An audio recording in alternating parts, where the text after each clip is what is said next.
자, 그렇게 해서 이제 오늘 3월 20일 진도는 어제 우리가 디시전 트리까지 봤었죠? 디시전 트리에 대해서 리드미 파일 좀 보고, 그 다음에 디시전 트리에 대한 최적화 이야기를 좀 할 거예요. 디시전 트리 같은 경우는 그리드 서치 CV로는 완전한 최적화가 안 일어나요. 복잡도라고 하는 개념이 있어서, 그거를 이제 찾는 코드를 좀 살펴볼 거예요.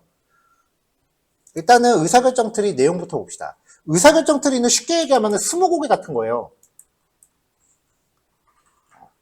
의사결정 규칙을 구조로 도표화해서 가장 일반화된 지식을 추출하는 거고요. 이걸 통해서 분류하고 예측을 수행해요. 근데 그 구조상 회귀도 가능하긴 한데 회귀에서는 대체적으로 비추하는 편이에요. 원리가 이래요. 일단은 첫 번째 질문을 하나 던져요. 변수에 대해서.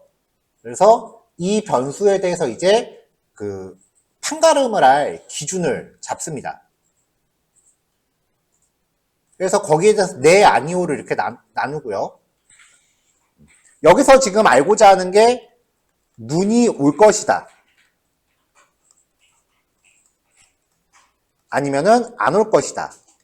둘 중에 하나를 이제 분류를 하고 싶은데 이거를 예측하기 위해서 일단 온도가 영하입니까를 질문을 한 거예요.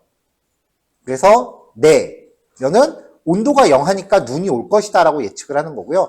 아니 오면은 눈이 오지 않을 것이다 라고 예측을 합니다. 근데 이렇게 트리를 딱 온도 하나만 갖고 판단하기에는 너무 운에 맡기는 것 같잖아요. 그러니까 요 하나를 좀 더 확실하게 세부적인 질문을 덧붙이는 거예요. 자, 눈이 안 온다면은 습도가 70% 이상인지를 물어봐요. 그래서 습도가 70% 이상이면은 눈이 올 것이다. 그렇지 않으면 눈이 안 올 것이다. 그럼 이제 이거를 통해서 결론을 내려보면은 온도가 영하가 아니고 습도가 70% 이상이라면 눈이 올 가능성이 있다라고 예측이 되는 거죠. 이렇게 질문을 하나씩 추가해가는 게 의사결정 트리의 원리입니다. 어제 시각화했던 거 나오죠. 자, 이 의사결정 트리라고 하는 거는 이제 이진 트리 탐색 방법하고 이제 같은 알고리즘, 비슷한 알고리즘이기 때문에 용어가 사실은 똑같아요. 자, 대표적으로 노드라고 하는 거는 이 네모박스 하나를 기준으로 해서 펼쳐지는 이 하위 구조를 뜻하고요. 그 다음에 요 짝대기들을 트리, 가지라고 하고 원뎁스, 투뎁스, 쓰리뎁스 이 뎁스를 깊이라고 해요. 깊이가 클수록 트리 구조가 복잡한 거겠죠. 그 밖에 뭐 루트 노드, 제일 꼭지점, 차일드 노드, 하나 이상의 노드에서 분리되는 자식 항목들, 패런트 노드, 특정 노드의 부모 노드, 그 다음에 터미널 노드, 더 이상 자식을 갖지 않는 노드, 그 다음에 인터널 노드, 얘를 기준으로 부모도 갖고 자식도 갖는 애. 브런치는 뿌리마디로부터 끝마디까지 연결된 가지들, 여기 처음부터 끝까지 파생된 이 가지들을 브런치라고 하고 뎁스는 좀 전에 얘기했고요. 이 용어를 외울 필요는 없어요.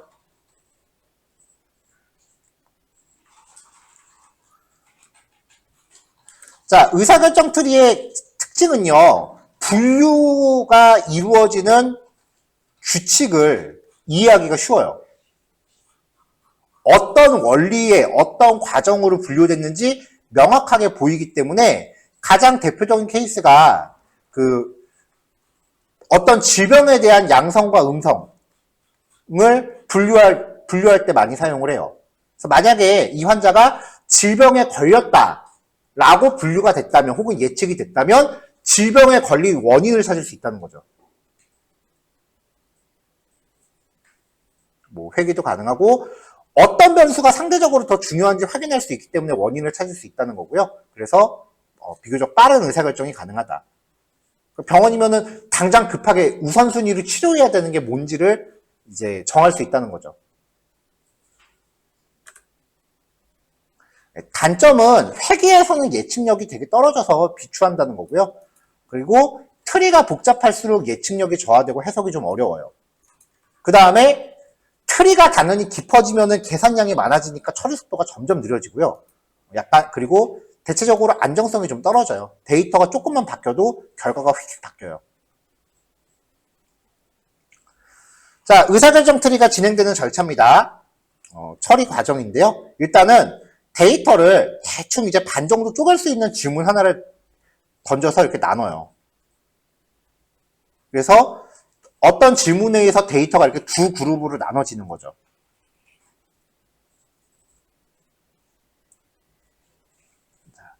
변수 중에 하나인 그 xi가 선택이 되고,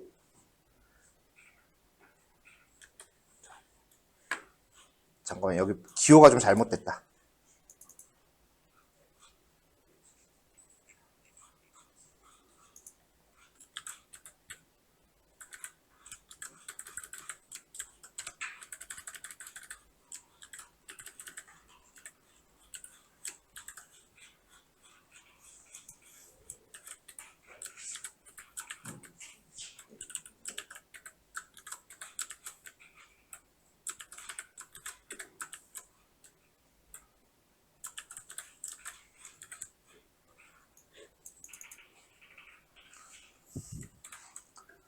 자, 수집된 데이터들에 있는 포함된 변수 중에 하나를 xi라고 가정을 했을 때, 이 xi가 선택되고 그 xa의 값들 중에 하나인 si,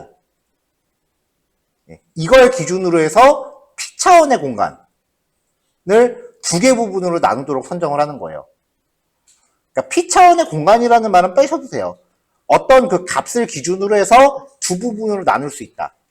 그러니까 어떤 변수는, 데이터 프레임의 변수 하나는 기준값 이하 그리고 기준값 초과인 것의 합집합으로 표현할 수 있는 거죠.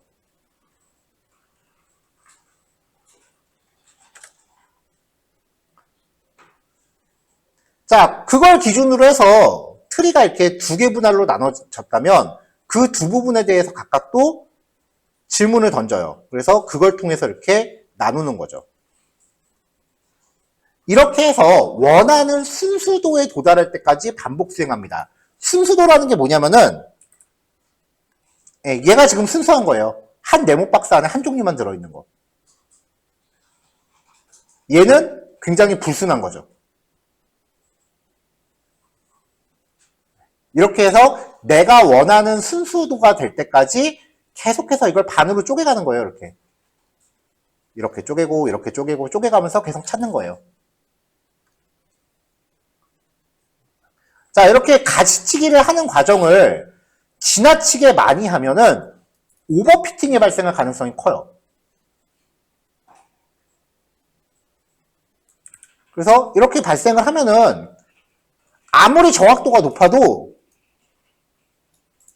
이렇게 가지가 이렇게 복잡해지면은 이제 과적합 발생 가능성이 굉장히 커요.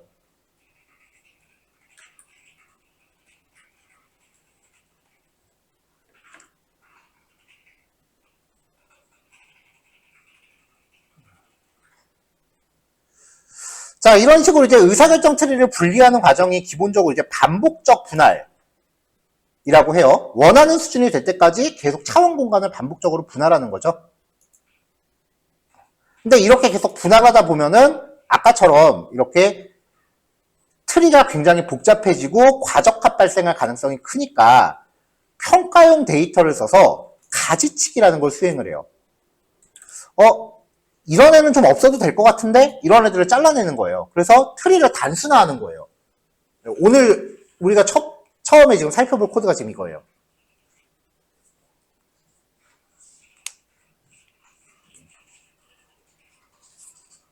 자, 이때 분할 기준은 이제 자식맞이의 순수도가 증가하도록 분류를 형성 특정 범위의 객체들이 포함되어 있는 정도. 분류를 형성하는 특정 범주의 객체들이 포함되어 있는 정도다.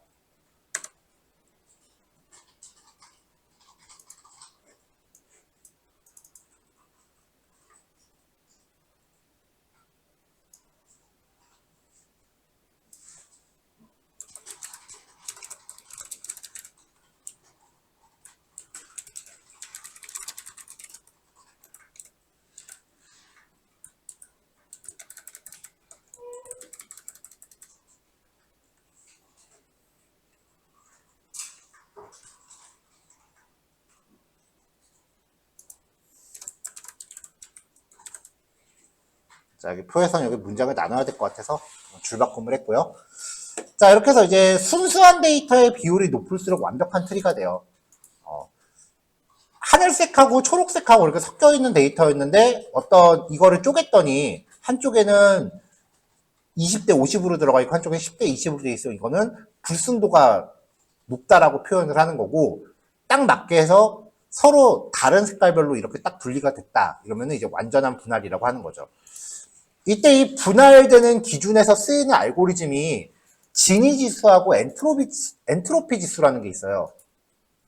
사이킷 런에서 하이퍼 파라미터로 세팅하는 거는 사실 요 두 가지 기준 중에 어떤 걸 쓰느냐, 사실상 요거밖에 정해주는 게 없어요. 근데 그렇게 되면은 트리의 깊이를 거의 무제한으로 계속 들어가기 때문에 아까 말했다시피 과적합 가능성이 큰 거죠.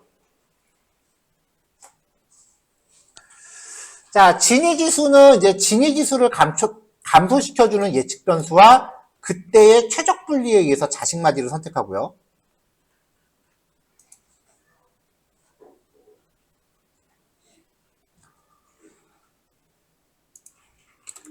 그 다음에 이제 엔트로피 지수가 가장 작은 예측 변수와 이때의 최적 분리에서 자식마디를 형성한다. 그러면 진위 지수는 뭐고 엔트로피 지수는 뭐냐? 원래 진위 지수는 경제 쪽 용어예요. 진위 지수가 0이면은 완벽한 공산주의야. 진위 지수가 1이면은 왕권이에요. 소득이나 부의 분포를 측정할 때 쓰는 그 경제학 용어고요. 0은 소득의 완전한 평등을 뜻해요. 공산주의예요. 그 다음에 1은 완전한 불평등을 의미해요. 실제로 그래서 뉴스 같은 데서 진위지수가 얼마다 뭐 이런 얘기 가끔 나와요. 자주 나오는 건 아니지만. 그래서 소득이나 부의 분포를 측정하기 위해서 쓰이는 건데, 이 디시전 트리에서는 데이터셋의 불순도 혹은 분산을 측정하는 지표라는 의미로 써요. 그래서 얘가 값이 낮을수록 완전한 평등, 골고루 퍼진 거니까 데이터의 순도가 높은 거고 1에 가까울수록 불순도가 높아요. 이 진위지수에 대해서 이야기할 때 보통 이렇게만 얘기를 해요.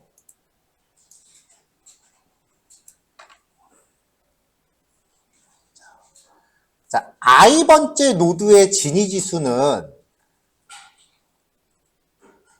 전체 클래스가 만약에 n개다 라고 하면은 i번째 노드에 대해서 클래스 k가 차지하는 비율 1부터 그 k까지의 총합을 1에서 뺀 거다. 이렇게 이야기를 하는데 뭐 이거 진위지수 직접 계산할 필요 없고요.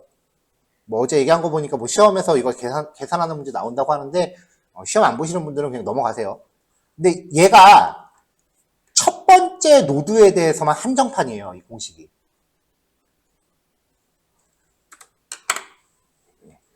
두 번째 노드 이후에는요. 공식이 좀 더 복잡해져요. 그러니까 이거 계산하라고 백날 얘기해봐야 사실상 맞는 거 아니니까 그냥 넘어가셔도 돼요. 그래서 두 번째 이하 노드부터는 진위계수 계산 공식이 좀 다릅니다.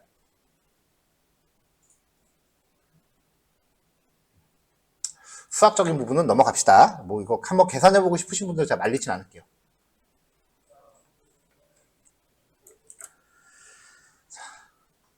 자, 진위지수라는 거는 클래스 분포의 균일성을 나타낸다 그랬죠? 0에 가까울수록 해당 노드의 데이터가 하나의 클래스로 균일하게 구성되어 있다. 그러니까 한 영역 안에 한 종류의 값들만 들어있다라는 게 0이고요. 1이면은 네모박스 안에 데이터가 되게 혼란스럽게 뒤섞여 있다는 걸 뜻해요. 그래서 어떻게든 이 진위지수가 낮아지는 쪽으로 가지를 쳐가는 게 그 진위라고 세팅하는 거예요.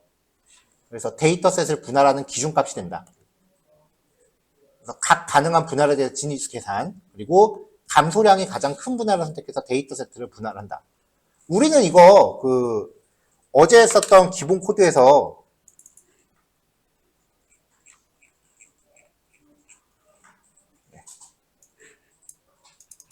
디시전 트리 객체 만들 때 분류 기준 진이라고 넣어주면 이거 계산 얘가 알아서 다 해줘요.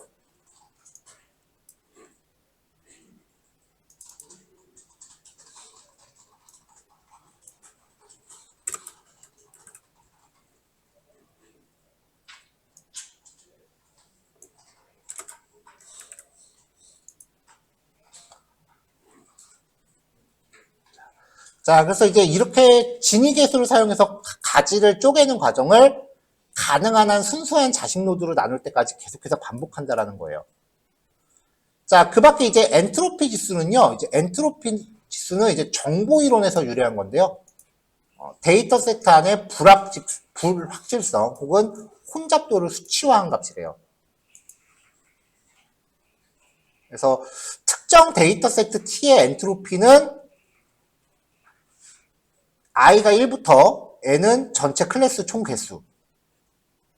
그래서 데이터셋에서 i번째 클래스가 등장하는 확률에 로그를 적용해서 계산한 값이에요. 자, 얘는 값이 높으면 클래스 분포가 불균일하다는 걸 뜻하고요. 그리고 값이 낮으면 특정 클래스가 지배적인 상태, 그러니까 불확실성이 낮다라는 거니까 좋은 거죠.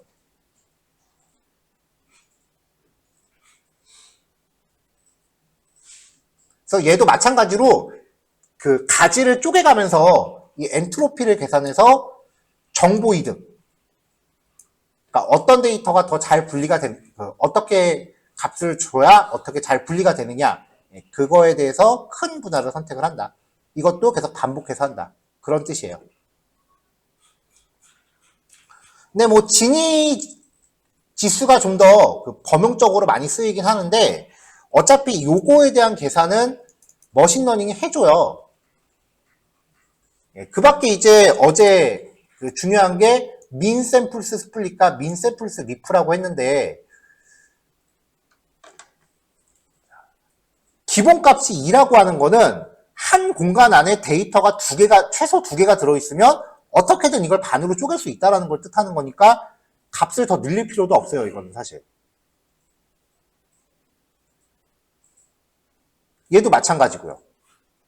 하나의 그 노드가 되기 위해서 필요한 최소 샘플수.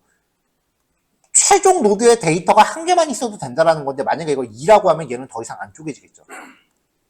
그러니까 기본값이 가장 최소한의 걸로 정해져 있으니까 이 값을 높여봐야 어차피 분할 성능만 낮아져.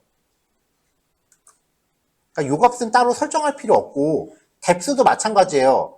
깊이 따로 설정 안 하면은 무제한까지 들어가는데 괜히 뎁스 제한해 놓으면은 결과가 빨리 나올 수는 있어도 정확도는 더 손해를 보는 거죠.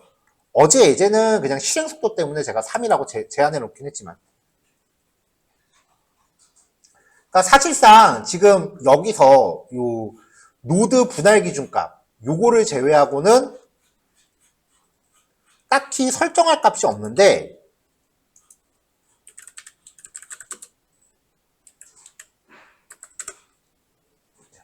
사이클런의 디시전 트리에 가보면은 이게 생긴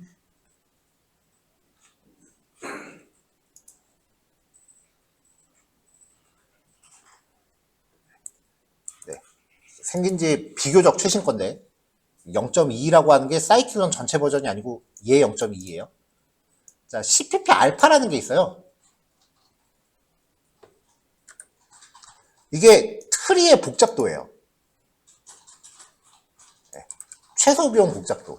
이걸 사용해서 가지치기라는 걸 해요. 가령 예를 들어 봅시다. 어저께 했었던 거에서 맥스 뎁스를 빼보죠.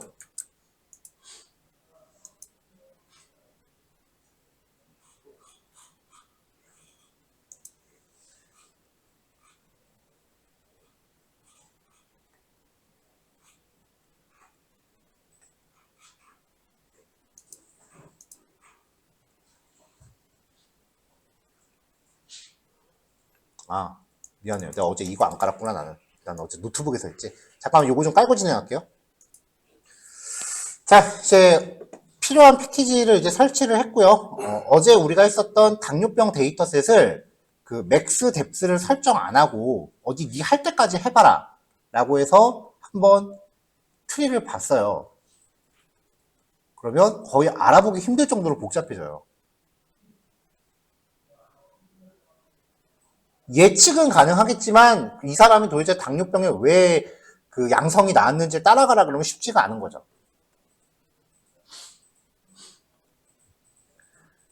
PLT로 사용하면은 얘가 어떻게든 요 사이즈 안에 이렇게 우겨 넣으니까 거의 못 알아보고요.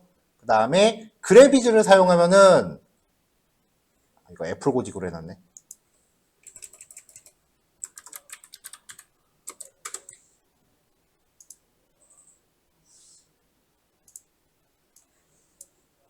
맑은 고직. 폰트 이름 맞는 것 같은데. 일단 폰트 빼고 갑시다.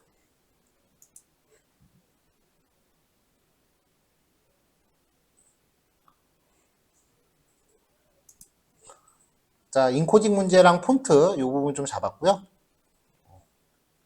이 디트리비즈로 트리를 그리면 얘가 지금 이게 이미지가 아니라 PDF 포맷이에요. 이 파일 포맷 자체가. 그래서 축소가 안 되고 이렇게 다 확장해서 보이죠. 겁나 복잡하죠.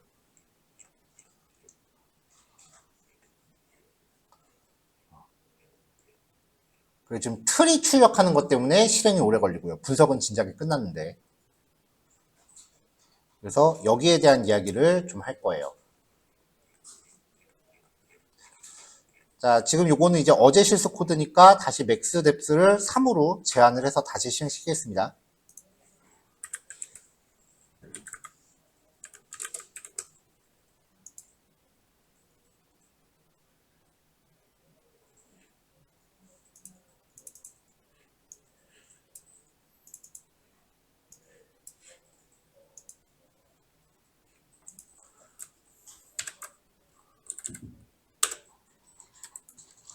자, 그래서 2번 의사결정 트리 분류에서 분류 복잡도 최적화라고 예제를 만들게요.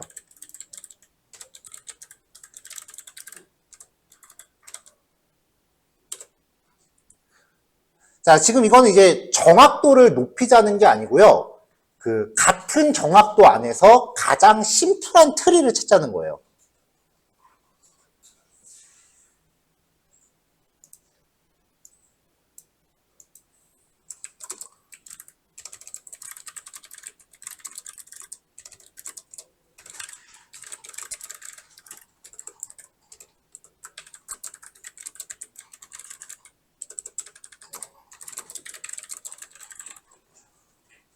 자, 일단 패키지 가져오고요. 그 다음에 데이터 불러와서 기본 그 분류 먼저 확인해 볼게요.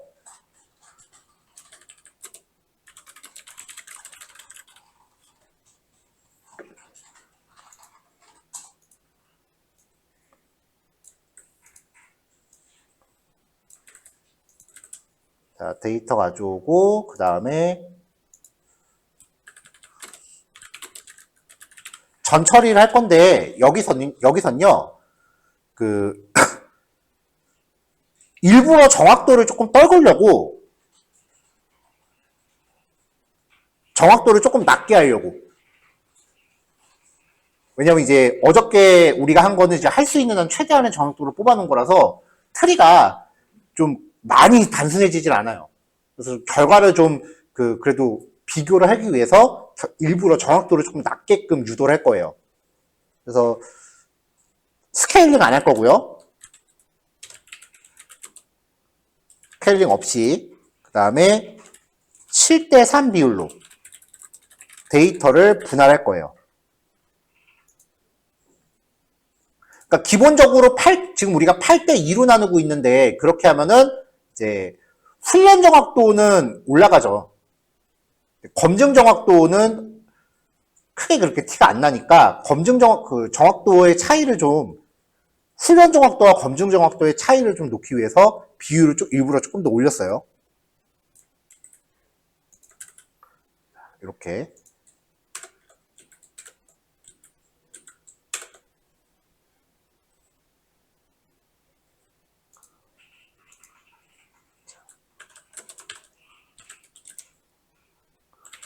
자, 기본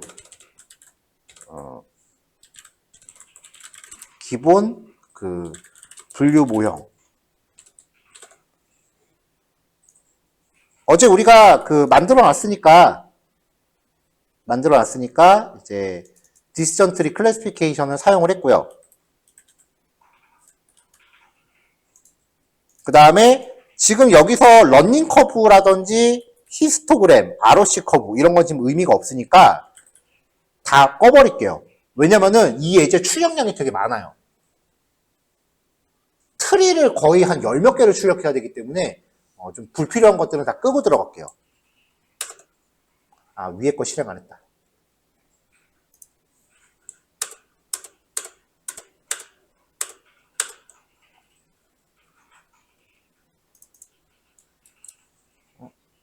컴퓨전 매트릭스가 베이스다.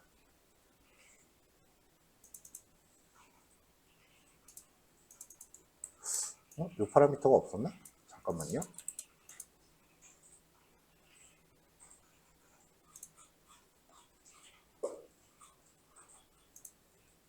클래시피케이션 콤프 매트릭스 트루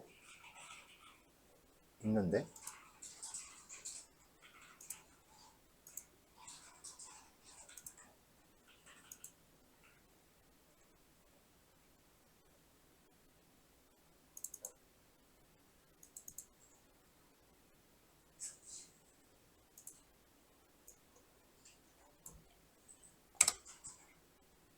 요 정도야 뭐.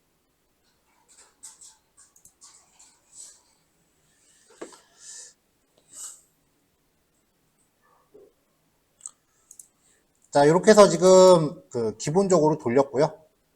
일단 1차적인 기본 트리는 만들어 왔어요. 자, 지금 여기 ROC 커브 출력된 건 지금 없고, 여기 트리. 여기 트리 출력할 때 어제 기능을 하나 더 넣었는데요. 뭐 대단한 기능은 아니고요. 여기 보시면은 이 분류객체 .get depth라고 하면은 depth가 몇 개인지, get and leaves라고 하면은 EP 몇 개인지 요거를 리턴 받을 수 있거든요. 그러니까 요 수치를 통해서 트리의 복잡도를 좀 가늠할 수 있겠죠. 8개 depth고 이제 EP 총 18개래요. 자, 이 정도의 복잡도를 보이고 있다라는 거예요. 근데 지금 확실히 안 건데 이제 같은 조건으로 전처리를 해도 이게 윈도우하고 맥의 결과가 확실히 다르네요. 이거는 CPU 차이인 것 같은데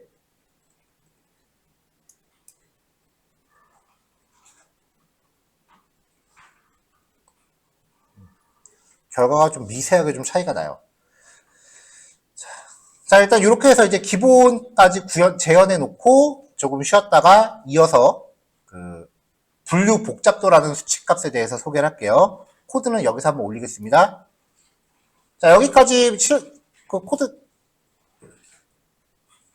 아니 그냥 한꺼번에 정리합시다. 그냥 쉬기만 하세요. 실습은 한꺼번에 합시다. 30분에 바로 시작할게요.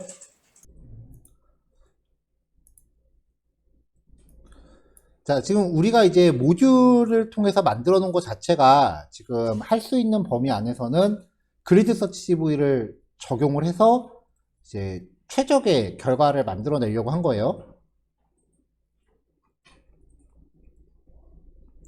자, 그럼 여기다가 이제 뭘 추가할 거냐면은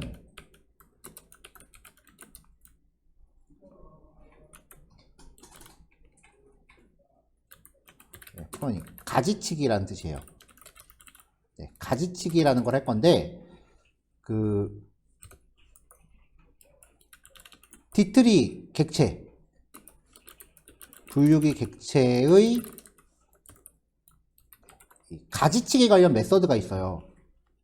메서드는 각 가지치기 각 과정마다 효과적인 불순도와 이를 위한 알파 값, 분류 기준 값이에요. 을 반환을 해요. 그래서 이걸 적용했을 때 모형이 어떻게 바뀌는지를 보자고요.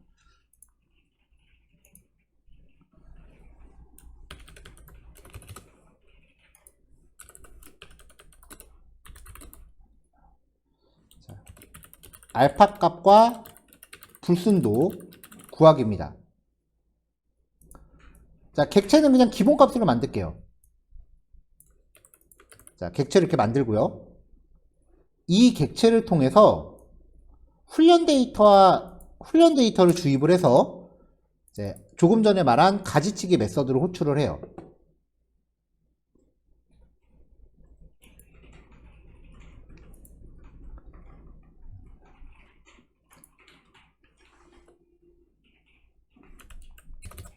그냥 출력을 하면은 클래스 임포트를 안 했네요. 한번 껐다 켰더니 자, 전체 다시 실행.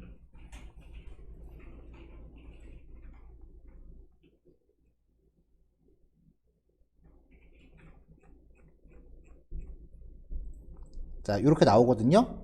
요 패스가 갖고 있는 CCP 알파라고 하는 요 값하고 그 다음에 두 번째 값 불순도예요. 요거를 이제 분리해 갖고 각각 출력을 할게요. 이렇게요. 자, 이걸 가지고 알파 값과 불순도를 시각화를 하겠습니다. 알파 값과 불순도 시각화.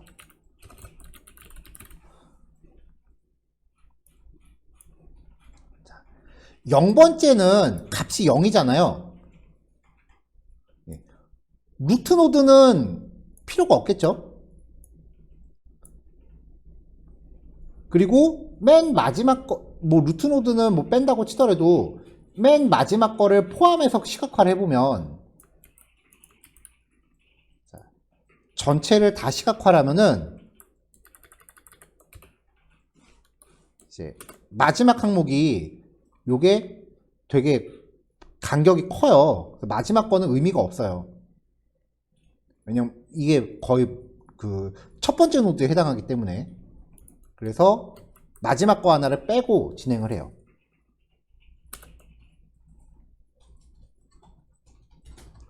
자, Y축이 불순도고요. X축이 알파 값이에요.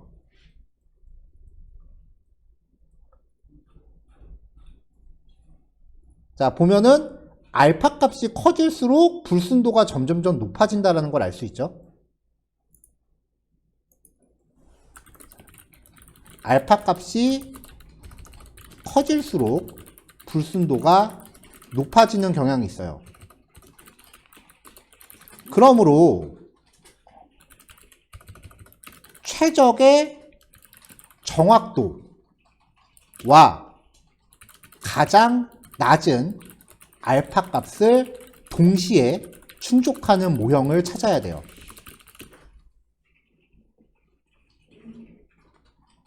이거는 로그 값에 의해서 우리가 값을 좀 임의로 늘려가면서 하는 게 아니라 데이터에 따라 다르기 때문에 이건 그리드 서치 CV로 최적화가 안 돼요.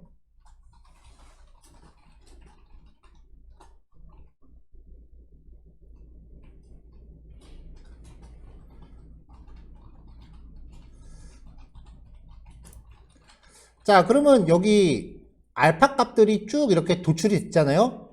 이 알파 값을 각각 적용해서 디시전 트리 객체를 다시 만들어 볼게요.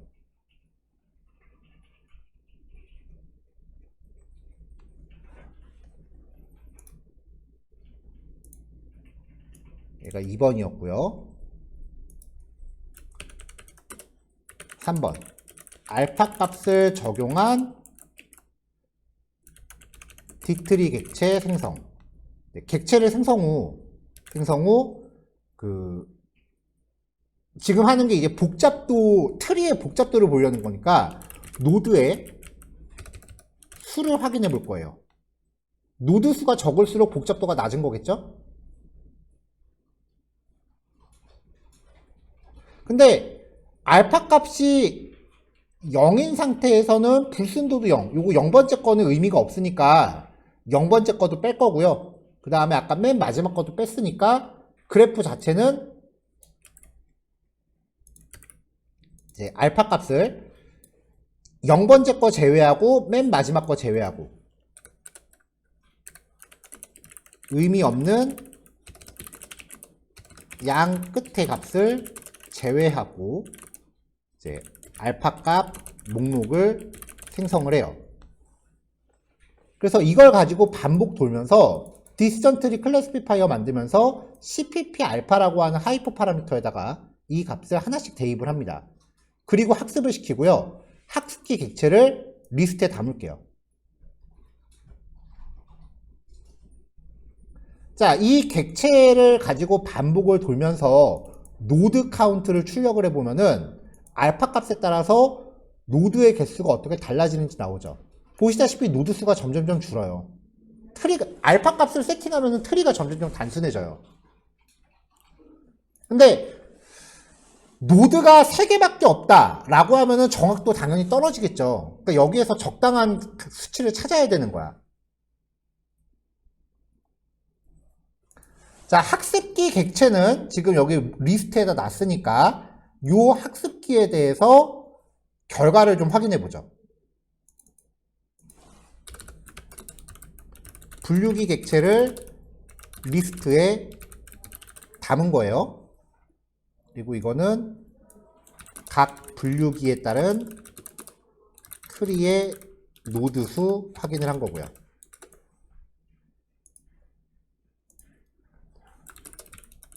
알파 값에 의해 노드 수가 점차 줄어들고 있어요. 근데 노드가 작다면, 지나치게 작다면 일 경우 정확도는 분명 떨어질 거예요.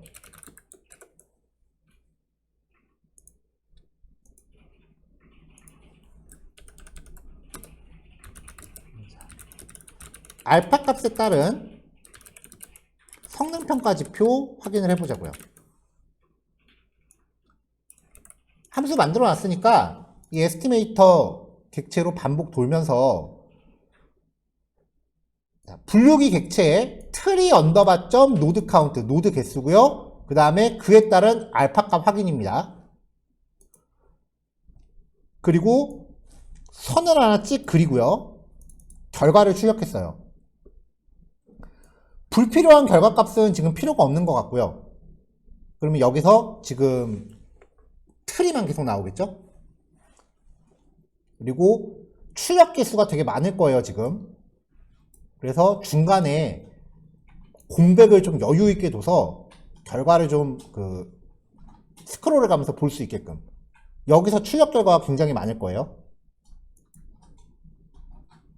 자, 일단 노드가 알파 값이 000255일 때 노드가 27개 나온대요. 자, 이걸로 이제 그려봤을 때 뎁스는 6이고 리브는 14개. 이 정도의 복잡도죠. 그럼 여기서 제일 마지막에 있는 가지 같은 걸 이렇게 하나씩 치기 시작하는 거예요. 자, 알파가 0.0003이면 노드 수가 21개래요. 정확도 조금 더 올라갔어요. 그럼 여기서 노드가 더, 자, 보시면 옆에가 없죠. 자, 이제 스크롤 빨리빨리 내릴게요. 알파 값이 바뀔수록 이제 트리가 점점점 단순해져요. 계속 내려볼게요. T가 아직까지 잘 안 나오죠? 스크롤 한참 내려봅시다. 트리가 점점 단순해지죠. 근데 아직 정확도가 그대로 유지가 되고 있어요, 지금. 이걸 찾는 거야. 디시전 트리는 다른 거랑 최적화 과정이 좀 달라요.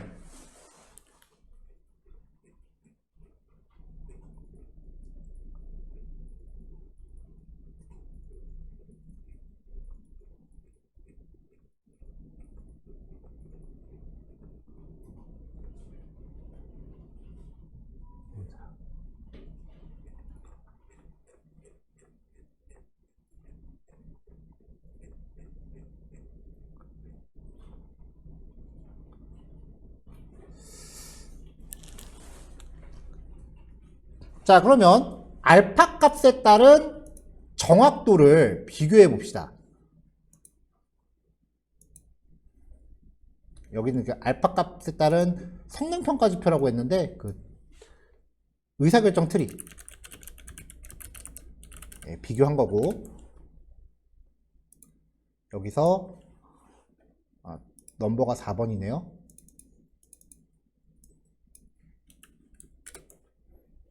5번.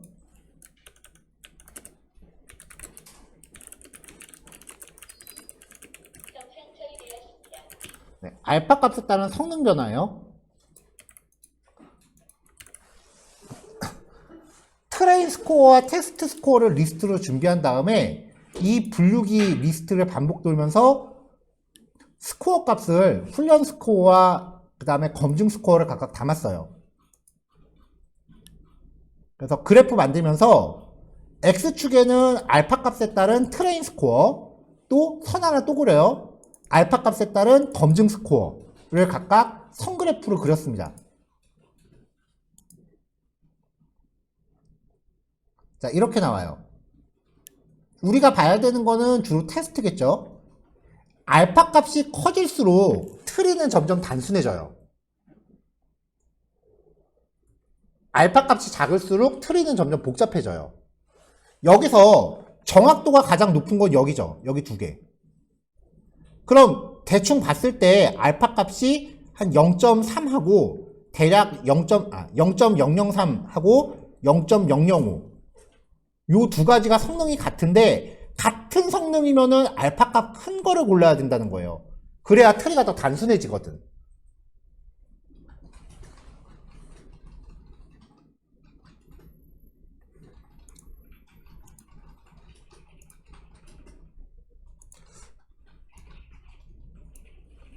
자, 5번이었고요. 6번.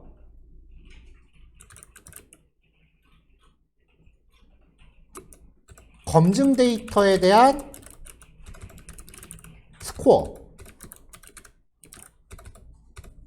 따른 알파 값. 요거를 이제 실제로 출력을 해봅시다. 자, 테스트 스코어 하고요. 알파 값을 데이터 프레임으로 묶은 다음에 테스트 스코어의 역순으로 정렬해요. 그럼 높은 거 순서대로 정렬하겠죠?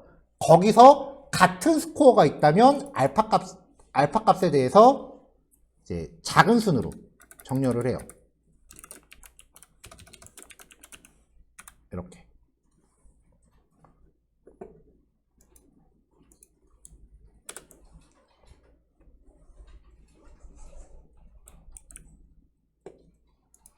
자, 그러면 여기 세 개가 스코어가 같은데 알파 값의 차이가 분명히 존재한다는 거죠. 근데 이 정도 수치로는 사실 트리에 큰 영향을 주진 않아요.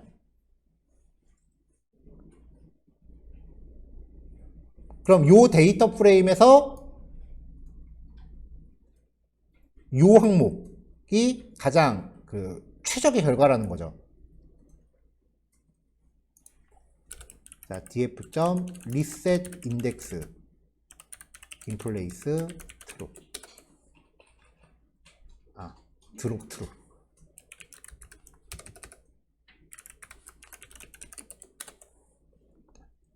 자, 이렇게 하면 이제 최적의 알파 값은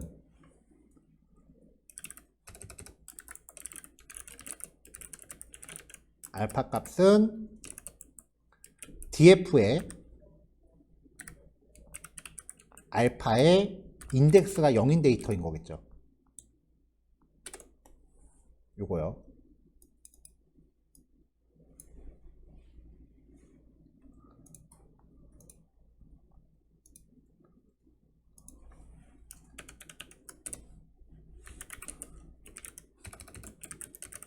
알파 값을 적용한 새로운 분석 모형입니다.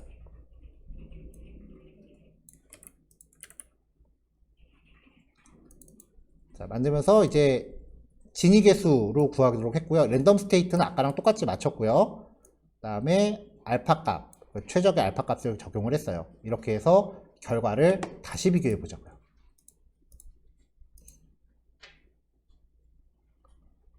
자, 트리가 이렇게 나왔어요. 처음에 거랑 비교해 볼까요?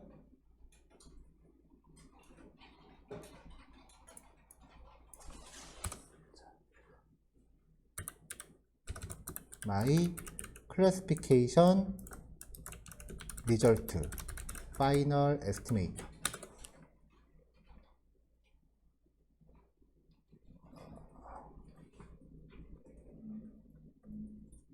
슈퍼 매트릭스 스코어. 요건 좀 나중에 고칩시다. 그냥 디시전 트리만 확인할게요. 자, 이게 지금 최종 트리 모형으로 나온 건데, 맨 처음에 만들었었던 트리랑 비교해 보자고요.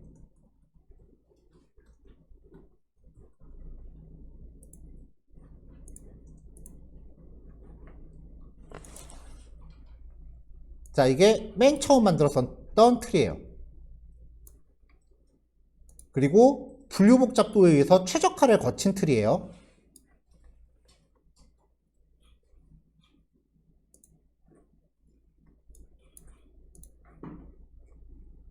자, 결과를 해석할 때 이게 쉽겠어요? 이게 쉽겠어요? 디시전 트리 최적화는 이렇게 하는 거예요. 약간 좀 수작업이 좀 많아요, 얘가.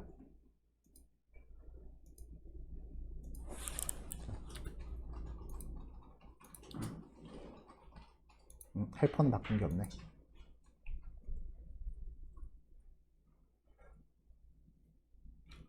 정확도 결과는 앞에 거랑 동일해요. 근데 그 분석 과정을 해석하기 위한 트리가 얘가 좀 더 심플하다는 거죠. 자, 코드 다 올라갔고요. 디시전 트리는 여기서 마무리하겠습니다. 11시 반까지 실습하시고 10분 쉬었다가 11시 40분에 봅시다.